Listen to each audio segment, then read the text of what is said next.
This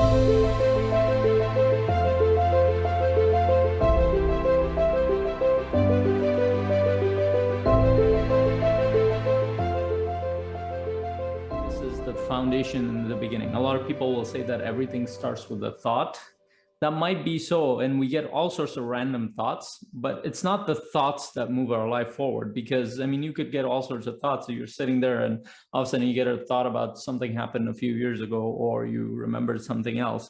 That doesn't necessarily shape our life.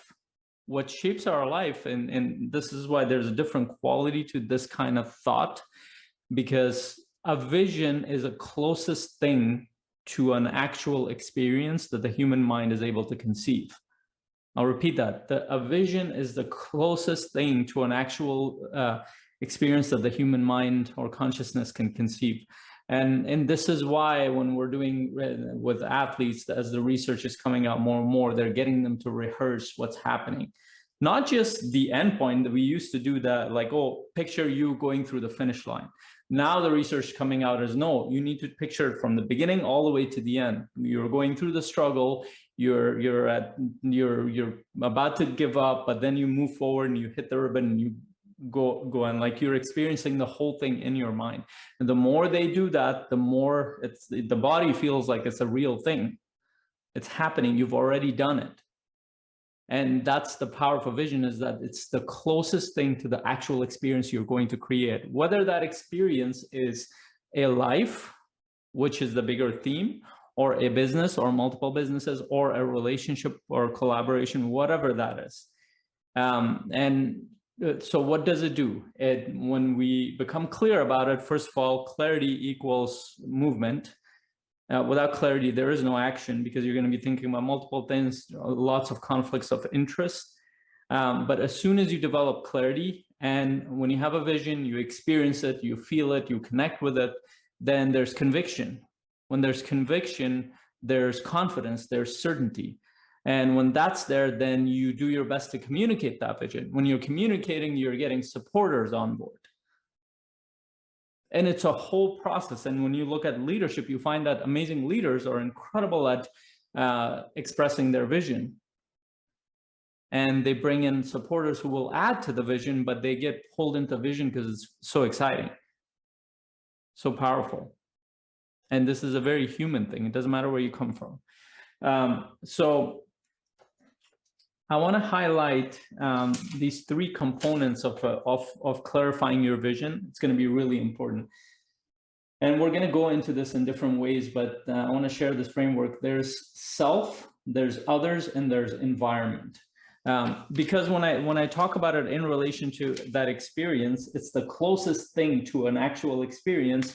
An experience, when you look at it, for example, if you picture yourself 5 years from now on, in your home with your family, and you have a home office, you picture yourself in that environment. That's the environment, that's the context.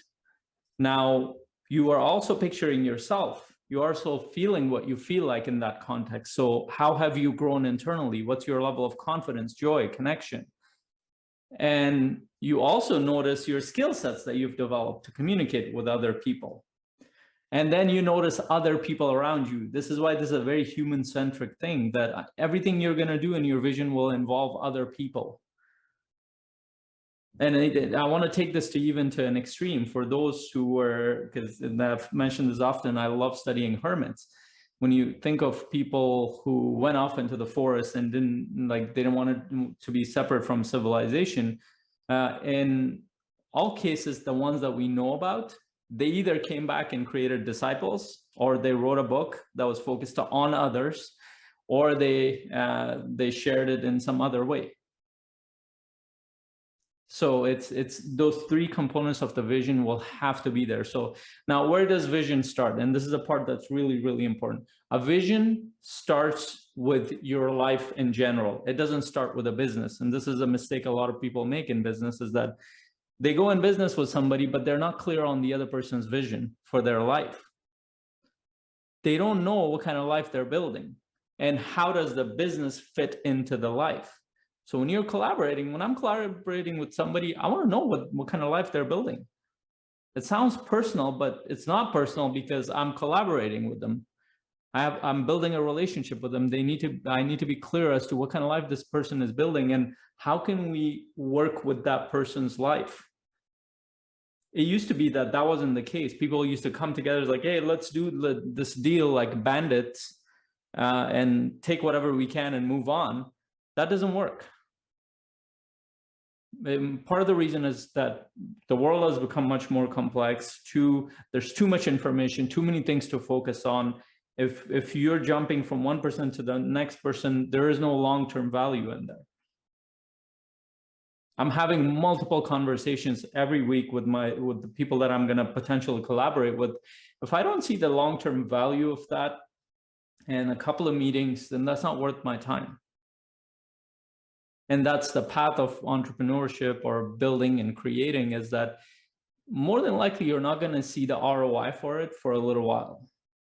So what are you building towards? And the other person you're collaborating with, are they thinking long-term, or do they feel aligned with your business?